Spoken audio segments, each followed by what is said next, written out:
दोस्तों, एक युवक जो कि स्कूल में ऑटो रिक्शा चलाता था। एक दिन वो अपनी बहन की शादी का सामान लाद कर अपने घर को जा रहा था कि तभी रोड पर एक्सीडेंट हुआ पड़ा था। वो अपनी गाड़ी साइड में लगाता है, उसके बाद वहां पर जाता है तो देखता है कि एक महिला जो कि खून से लथपथ पड़ी थी, भीग चुकी थी, उसकी स्कूटी टूट फूट चुकी थी। वो दोस्तों, अब महिला जो है लोगों से रिक्वेस्ट कर रही थी कि प्लीज़ मुझे कोई हॉस्पिटल पहुंचा दो, मुझे मेरी बच्ची के लिए बचा लो, और मेरे बिना वो रह नहीं पाएगी।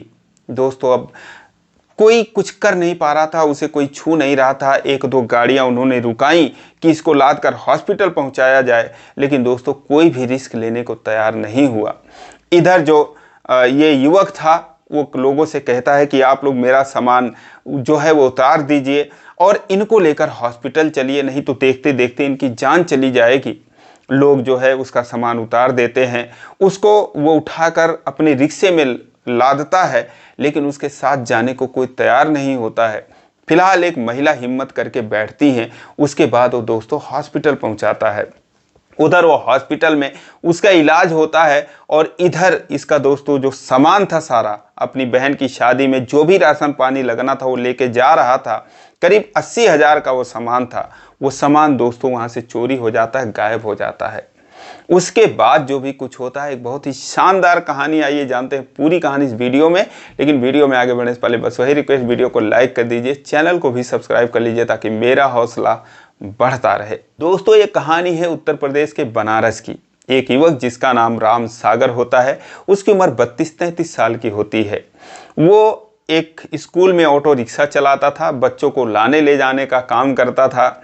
लेकिन मई 2021 की बात है, जब उसने अपनी बहन की शादी ठान रखी थी और उसी शादी का जो भी राशन पानी था, जैसे 2 बोरा शक्कर था, मैदा था, बेसन, मसाला, चीनी और रिफाइन, सारी चीज़ें जो है वो अपने एक रिश्तेदार के यहाँ से, क्योंकि रिश्तेदार की किराने की दुकान थी तो उन्होंने कहा मैं कुछ सस्ते में दे दूंगा, तो लाद कर लेकर आ रहा था। अब 30 किलोमीटर का ये रास्ता था, लेकिन बीच में जैसे वो आधे रास्ते आता है तो रोड पर जो है वहीं एक्सीडेंट हुआ था। वो अपनी जो उसका रिक्शा था वो साइड में खड़ा कर देता है। अक्सर जैसे सारे लोग देखते हैं कि आखिर क्या हुआ यहाँ पर, वैसे वो भी करता है।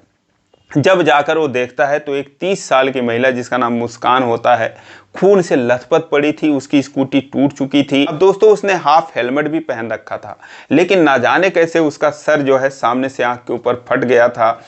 पैर में चोट लगी थी, हाथ में चोट लगी थी, हर जगह उसको चोट लग चुकी थी। वो लोगों से रिक्वेस्ट कर रही थी। लोग जो है अब कुछ कर नहीं पा रहे थे, कोई क्या करता। फिलहाल 2-4 गाड़ियां वहां से गुजरती हैं, उसे रुकवाने का प्रयास करते हैं कि ताकि इसे लाद कर हॉस्पिटल पहुंचाया जाए। लेकिन अब वो रिस्क लेने को तैयार नहीं होते, या फिर सोचते हैं कि इसका खून लग जाएगा, या फिर ये भी सोचते हैं कि मर मुरा जाएगी तो खामखा हम लोग जो है फंस जाएंगे, या फिर हमें पूरा दिन मेरा बर्बाद होगा। तो इसीलिए कोई जो है, सबकी संवेदनाएं मर जाती हैं, कोई उस महिला को उठाने को तैयार नहीं था। लेकिन जब सागर पहुंचता है, वो देखता है तो वो दोस्तों अब गुहार लगा रही थी अपनी जान बचाने की, धीरे धीरे बेहोशी की हालत में जा रही थी। तो वो लोगों से कहता है कि आप मेरा सामान उतार दीजिए, इनको लेकर हॉस्पिटल चलिए। लोग ऐसा ही करते हैं, फटाफट सामान उतार देते हैं। उसके बाद वो उठाकर खुद अपने हाथों से रिक्शा में लादता है और लोगों से कहता है भाई मेरा सामान देखते रहना, 80,000 रुपये का सामान है, बहन की शादी मेरी है 15 दिन बाद, उसमें लेकर जा रहा हूँ। लोग कहते हैं यार आप टेंशन मत लो, आप जाओ इनको लेकर। फिलहाल एक महिला बैठती है, उसको लेकर वो बनारस के पंडित दीनदयाल उपाध्याय हॉस्पिटल पहुंचता है। वहां पर डॉक्टर बोलते हैं इनके साथ और कौन है, कहता मैं ही हूं। कहते हैं इनका खून जो है काफ़ी बह चुका है, खून की ज़रूरत पड़ेगी और खून का इंतजाम करो। कहता है जो भी हूं मैं ही हूं, मेरा खून आप लोग निकाल लीजिए। दोस्तों 1 यूनिट खून निकालते हैं, बाकी वो कहता है मैं इंतजाम करता हूँ, फिलहाल अभी तो मैं ही हूँ। और उसके बाद उसका इलाज चालू होता है। 9 बजे सुबह एक घटना हुई थी। उसके बाद 2-3 घंटे बाद जब उसके माता पिता को पता चलती है मुस्कान के, तो वो 2-4 लोगों के साथ रोते बिलखते हॉस्पिटल पहुंचते हैं। वहां पर आकर उस महिला से मिलते हैं, जो महिला उनके साथ आई थी।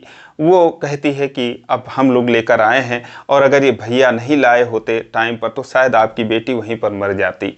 जैसे ही वो लोग सागर को देखते हैं, खून से सना हुआ, उसकी माँ कहती है ये खून किसका लगा है। उन्हें पता चलता है कि उनकी बेटी का ये खून है दोस्तों। वो बेहोश होकर गिर जाती हैं। सोचती हैं कि जब इतना खून इसके शरीर पर लगा तो मेरी बेटी के शरीर पर कितना लगा होगा, कितना खून उसका बहा होगा। वो वहीं पर बेहोश हो जाती है। एक और परेशानी खड़ी हो जाती है। उसके बाद उनको जो है हॉस्पिटल में एडमिट किया जाता है इमरजेंसी में, और इधर डॉक्टर जो है अब मुस्कान का इलाज शुरू करते हैं। फिलहाल डॉक्टर आकर बताते हैं, वो कहते हैं कि अगर 15 मिनट और नहीं आती तो शायद उनकी जान नहीं बचती। फिलहाल टाँके वगैरह लगा दिए थे, पट्टे वगैरह कर दिए थे, और कहते हैं कि आप लोग अपने पेशेंट को देख सकते हो। जाता है ये भी, सागर मुस्कान को देखता है। वो अभी बेहोश ही थी, और उसके बाद वहाँ से वो लोगों से कहता है कि ऐसा है कि मेरा सामान वहाँ पर पड़ा है, तो मैं जा रहा हूँ, और घर पर वैसे भी मेरी बहन अकेली है, मेरी एक बच्ची है 7 साल की, वो भी अकेली है, तो मैं जा रहा हूँ, अगर कोई ज़रूरत होगी तो मैं आ जाऊँगा। लोग कहते हैं भैया, उसका बहुत लाख लाख शुक्रिया अदा करते हैं। उनकी जो मुस्कान की माँ थी वो भी होश में आ जाती है। उसका जो है वो पैर पकड़ना चाहती थी कि भैया आपने मेरी बेटी की जान बचाई। कहता है कोई बात नहीं आंटी, सब ऊपर वाले का करम है और ईश्वर ही सब कुछ करता है, और आप दुआ करो कि वो जल्दी से ठीक हो जाएं। उसके बाद दोस्तों वहाँ से वो चला जाता है। लेकिन जब वहाँ पर जाता है जहाँ पर एक्सीडेंट हुआ था दोस्तों, उसके पैरों तले ज़मीन खिसक जाती है। जब लोग कहते हैं कि आपका सामान तो आपका दोस्त लेकर गया है, वो कहता है कौन दोस्त, मैंने तो किसी को भेजा ही नहीं। अब दोस्तों इस मौके का भी फ़ायदा लोगों ने उठा लिया था। वो कहता है क्या हुआ था, तो लोग कहते हैं कि कोई आया और ये बोला कि मैं उसका दोस्त हूँ और उसने मुझे यहाँ पर भेजा है कि मेरा सामान घर पर भिजवा दो, उसने तो आपसे बात भी करी थी। वो बोला भैया क्या बात कर रहे हो, ऐसी कोई बात नहीं हुई थी। फिलहाल अब दोस्तों उसका सामान जो था वो चोरी हो चुका था, कोई लेकर चला गया था। वो वहाँ से फिर रोते बिलखते अपने घर पे पहुँचता है, अपनी बहन से सारी बात बताता है। बहुत ही मुश्किल से वो अपनी बहन की शादी कर रहा था, क्योंकि बेचारा अकेला ही था। उसके पिता की मौत जब ये लोग बहुत छोटे थे तभी हो गई थी, माँ की मौत अभी 2 साल पहले हुई थी, और बहुत ही मुश्किल से ये जो है ये सारा काम कर रहा था। बहन भी रोने लगती है। अब दोस्तों वो दिन बीत जाता है। अगले दिन जब सुबह होती है तो उसके फ़ोन पर एक फ़ोन आता है, उधर से रोने सिसकने की आवाज़ आ रही थी। वो कहता है कौन बोल रहे हो, तो वहाँ से दोस्तों मुस्कान बोल रही थी। वो कहती है कि मैं बोल रही हूँ, और आप कहाँ पर हो, मैं आपसे मिलना चाहती हूँ। मैंने सुना आपका सामान भी गायब हो गया, कैसे क्या हुआ। तो दोस्तों वो कहता है कि अब जो भी हुआ, आप कैसी हैं। वो कहती मैं तो ठीक हूँ, आप आ जाओ, आपसे मिलना चाहती हूँ। दोस्तों उसके बाद वो हॉस्पिटल आता है, जाता है बेड पर। मुस्कान जो है अब पूरा उसको पट्टी लगा था पैर में, हाथ में, सर पे। उसे देखती है तो उसके आंखों में आंसू आ जाते हैं, रोने लगती है। उसकी माँ उसके आंसू पोंछती है। वो भी बैठी थी, मुस्कान की माँ भी बैठी थी बेड पर। वो उसे बेड के बगल में बैठने का इशारा करती, वहाँ पर स्टूल था, वो बैठ जाता है और उसका हाथ पकड़ लेती है। कहती है कि अपनी कृतज्ञता जाहिर करती है कि आपने मेरी जान बचाई, आपका बहुत बहुत शुक्रिया, आप मेरे भगवान हो। वो कहता है कोई बात नहीं, आप ठीक हो जाओ। उसके बाद दोस्तों वो धीरे से अपने बगल से 1 लाख रुपए निकाल कर वो सागर के हाथ पर रखती है। वो कहता है ये क्या है। कहती है कि जो आपका सामान चोरी हुआ है, आप जो है सामान ले लेना और अपनी बहन की शादी करना, कोई और ज़रूरत होगी तो मुझे बता देना। वो कहता है नहीं नहीं, आपको तो खुद पैसों की ज़रूरत है, आप हॉस्पिटल में हैं, आप मुझे क्यों दे रही हैं पैसा, मैं कहीं से भी कर्जा वगैरह लेके कर लूँगा। कहती है नहीं, आप टेंशन मत लो, और पैसों की कमी नहीं है, आप रख लो। दोस्तों दरअसल जो मुस्कान थी वो एक प्राइमरी की टीचर थी, 40-45 हज़ार रुपये उसकी सैलरी थी। हालांकि पति से पिछले कुछ सालों से अलग रह रही थी, क्योंकि पति उसका ठीक नहीं था।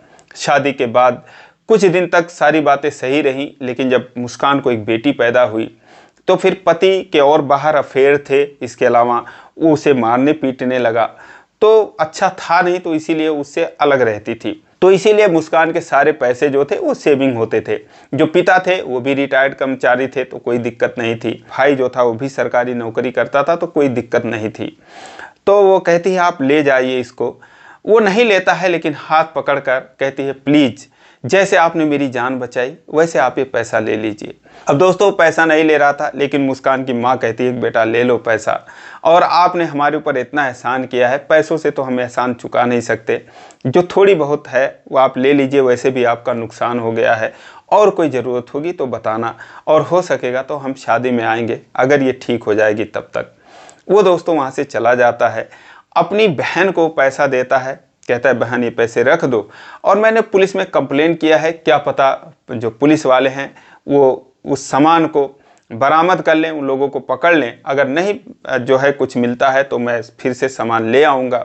लेकिन दोस्तों आखिरकार जो पुलिस थी वो ऐसे आदमी का जो कि इतना महान काम किया उसके साथ जब गलत काम हुआ तो पूरी तत्परता से वो लग जाती है और अंत में 3 लोगों को जो है वो गिरफ्तार करती है। 2 नशेड़ी थे जो कि इसी मौके का फ़ायदा उठाकर एक ऑटो वाले को 4000 में फिक्स करते हैं और उससे बात करते हैं, कहते हैं कि भाई वहाँ जाना और बस तुम यही बोल देना कि मैं जो हूँ उसका दोस्त हूँ और मेरे फ़ोन पर फ़ोन मिला देना, मैं उनको बोल दूंगा कि हाँ मैंने ही भेजा है। तो इस तरीके से ये लोग प्लान के तहत वो सामान उड़ा लेते हैं, उसके बाद ले जाकर कहीं बेचने का भी प्रयास कर रहे थे और पुलिस जो है वो इनको पकड़ लेती है। उसके बाद जो सारा सामान था वो उसके घर पर बाइज्जत पहुंचा देती है पुलिस अपने खर्चे से ही।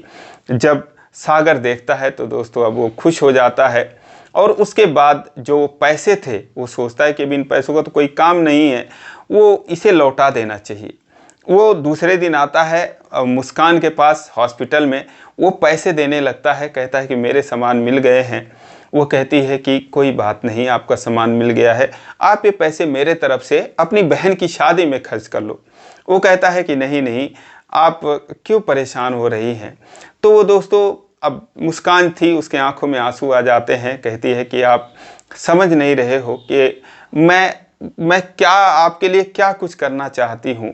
आपने मेरी जान बचाई है, अगर ज़रूरत पड़ेगी तो आपके लिए मैं अपनी जान भी दे सकती हूँ। आप ले जाइए इन पैसों को, हमारे पास पैसों की कमी नहीं है, आप प्लीज़ ले जाइए। उसके बाद दोस्तों अब वाकई में जो सागर था उसे पैसों की बहुत ज़रूरत थी, बहुत मुश्किल से अपनी बहन की शादी कर रहा था। वो पैसे लेकर आता है, जो भी कुछ अपनी बहन के लिए नहीं खरीद पाया था वो खरीदता है, जैसे फ्रिज खरीदता है, कूलर खरीदता है और ज्वेलरी वगैरह वो जो है वो खरीदता है कि ताकि अब अच्छे से वो अपनी बहन की विदाई कर सके, मान सम्मान के साथ उसको उसके घर पे भेज सके। दोस्तों अब उसके बाद वो शादी की तैयारी में लग जाता है। धीरे धीरे 10 दिन बीत जाते हैं। इस बीच में जो मुस्कान थी वो दिन में 2-4 बार ज़रूर जो है वो सागर के फ़ोन पर फ़ोन करती थी कि कैसे हो, क्या तैयारी चल रही है, और बार बार जो है उसका शुक्रिया अदा करती है। वो कहता है कि अरे बस हो गया, हर किसी का ये फ़र्ज़ होता है, तो बस मैंने अपना फ़र्ज़ निभाया है। फ़िलहाल दोस्तों 10 दिन वो हॉस्पिटल में रहती है, टाँके वगैरह कट जाते हैं, उसके बाद घर पे आती है और फिर जो है शादी जब 3 दिन बची थी तब वो सागर से कहती है कि मैं भी आना चाहती हूँ आपकी बहन की शादी में। तो वो कहता है ठीक है आ जाइए, आपके आने से और मेरी इज्जत जो है वो बढ़ जाएगी। अब दोस्तों उसके बाद शादी में 2 दिन बचे थे तो वो जाती है और सागर के घर पे वहाँ पर जो है शादी का जायज़ा लेती है। जो भी थोड़ी बहुत और कमी थी वो उसे पूरा करती है, दिल खोलकर पैसे खर्च करती है, बहुत खुश होती है। जो उसकी बेटी थी 7 साल की, उसके साथ जो मुस्कान की बेटी थी 5 साल की, ये दोनों जो है सहेली बन जाती हैं, आपस में ये खेलने लगती हैं। और फिर अब शादी का दिन आता है, धूमधाम से शादी होती है। अब दोस्तों जब अगले दिन सागर के बहन की विदाई होती है, वो सागर से लिपट कर इस तरीके से रोती है कि वहाँ पर मौजूद हर कोई रो देता है। लोग यही कहते हैं कि गजब ये बेचारे दोनों साथ में रहते थे, अब बहन जा रही है, अब पता नहीं इसका क्या होगा। और वो उसे छोड़ने को तैयार नहीं थी। सागर भी जो है अपनी बहन से लिपट कर रोता है। अब लोग आते हैं, समझाते हैं, मुस्कान भी आती है, सागर की बहन को उससे अलग करती है, कहती है जाओ, और बेटियों को तो विदा होना होता है, जाना, सुखी रहना, हमेशा खुश रहना है। दोस्तों फिर वो दोनों लिपट कर रोती हैं, कहती है अब मेरे भैया का क्या होगा। तो वो कहती है कोई बात नहीं, अब जो होगा वो देखा जाएगा। दोस्तों उसके बाद वो चली जाती है और ये द्वार पर बैठ जाता है ज़मीन पर और सिसक सिसक कर रोता है अपनी बहन को याद करके। फिलहाल वो उसे उठाती है, कुर्सी पर लाकर बिठाती है। मुस्कान की माँ भी गई थी शादी में। उसके बाद चाय नाश्ता लाकर उसको देते हैं। धीरे धीरे करके फिर सारे लोग अपने अपने घरों को चले जाते हैं। मुस्कान कहती है कि मैं भी जा रही हूँ। वो हाथ जोड़ता है, कहता है आप लोगों का बहुत बहुत शुक्रिया, आप लोग आए, कहती है कि जब भी कोई ज़रूरत होगी तो मुझे फ़ोन करना, मैं आ जाऊंगी। दोस्तों उसके बाद अब दोनों एक दूसरे के प्रति इतना लगाव हो जाता है कि वो दोनों एक दूसरे से बात करने लगते हैं। काफ़ी वक्त बीत जाता है, 4-6 महीने बीत जाते हैं, काफ़ी देर तक बातें करने लगते हैं। जो सागर था 10वीं तक पढ़ा था, स्कूल में ऑटो रिक्शा चलाता था, तो यही उसका काम था। दिल से बहुत अच्छा था, बस हालात का मारा हुआ था। ऊपर वाले ने भी उसके साथ बचपन से ही खेल खेलता चला आ रहा था। पिता की मौत हुई, माँ की मौत हुई, पत्नी की मौत हुई, और उसके बाद इतने संघर्ष से वो अपनी बहन और बच्ची को पाल रहा था। फिलहाल जब धीरे धीरे बात हुई, दोनों में प्यार भी हुआ, और एक दिन मुस्कान ने आखिरकार कहा कि मैं आपसे शादी करना चाहती हूँ। वो कहता है, क्या बात कर रही हैं आप, मैं रिक्शा चलाता हूँ और लोग मुझे एहसान फरामोश कहेंगे, वैसे भी लोग गरीबों को पसंद नहीं करते, लोग बोलेंगे एक गरीब ने फ़ायदा उठा लिया। वो बोली कोई फ़र्क नहीं पड़ता है, जो एहसान करेगा वही तो, उसी को तो लोग कहेंगे। और उसमें तो वो लोग भी शामिल थे जो उस दिन अपनी गाड़ी वहाँ पर रोके लेकिन मुझे हॉस्पिटल नहीं पहुँचाए। तो ऐसे भी लोग कहने वाले होंगे, तो ऐसे लोगों की मुझे परवाह नहीं है, मैं आपसे शादी करना चाहती हूँ। वो कहता है कि ठीक है, अगर ऐसी बात है तो मैं भी आपको ज़िंदगी भर हमेशा खुश रखने का प्रयास करूँगा। दोस्तों उसके बाद जब ये बात वो अपने माता पिता से कहती है तो माता पिता भड़क जाते हैं, नाराज़ हो जाते हैं, कहते हैं कि क्या बात कर रही है, दिमाग ख़राब है तुम्हारा, और एक उससे शादी करोगी जो रिक्शा चलाता है स्कूल में। वो कहती है कि अपने माँ बाप को समझाती है, कहती कोई बात नहीं है, अगर उसने मेरी जान ही ना बचाई होती तो मैं तो मर गई होती, और मुझे उस ज़माने की परवाह नहीं है कि वहाँ पर करीब 50 लोग थे लेकिन किसी ने मुझे हाथ नहीं लगाया। तो फिर आप लोग अगर नाराज़ हो रहे हो तो कोई बात नहीं, मैं जो है उसी से शादी करूँगी। और दोस्तों 2022 में आखिरकार वो अपने माता पिता के खिलाफ जाकर सागर से शादी करती है। और दोस्तों आज 2025 चल रहा है, जिस दिन उन्होंने मंदिर में शादी किया उसी दिन जो है मुस्कान उसके साथ रहने लगी, और आज ये दोनों बहुत खुश हैं, बहुत ही शानदार तरीके से अपनी लाइफ को एंजॉय कर रहे हैं। और अभी हाल फिलहाल में मुस्कान ने एक बेटे को जन्म दिया है, तो उनके 3 बच्चे हो गए, 2 बेटियां और 1 बेटा, बहुत ही खुश हैं। और दोस्तों और सबसे बड़ी खुशी की बात यह है कि जब उसने बेटे को जन्म दिया तो उसके माँ बाप की भी नाराज़गी दूर हो गई। वो जो है बधाई देने ढोल नगाड़ों के साथ अपने बेटी के घर पहुँचे, और बाकायदा बहुत सारा उपहार लेकर भी, गिफ्ट लेकर भी पहुँचे थे। और आज जो है सारे लोग साथ रहते हैं। उधर जो सागर की बहन है उसको भी दोस्तों एक बच्चा है। ये सारे लोग बहुत ही खुश हैं। तो दोस्तों दुनिया में ऐसी ऐसी घटनाएं हैं कि जिस पर यकीन कर पाना मुश्किल होता है, लेकिन दोस्तों ये जो कहानी एकदम सच्ची कहानी है। फिलहाल आपको कैसी लगी आप कमेंट में ज़रूर बताएं, और अगर ये कहानी अच्छी लगी हो तो वीडियो को लाइक नहीं किए हैं तो लाइक कर दीजिए, चैनल को सब्सक्राइब कर लीजिए इसी प्रकार की कहानियों के लिए। फिर मिलेंगे अगले वीडियो में, तब तक के लिए जय हिंद।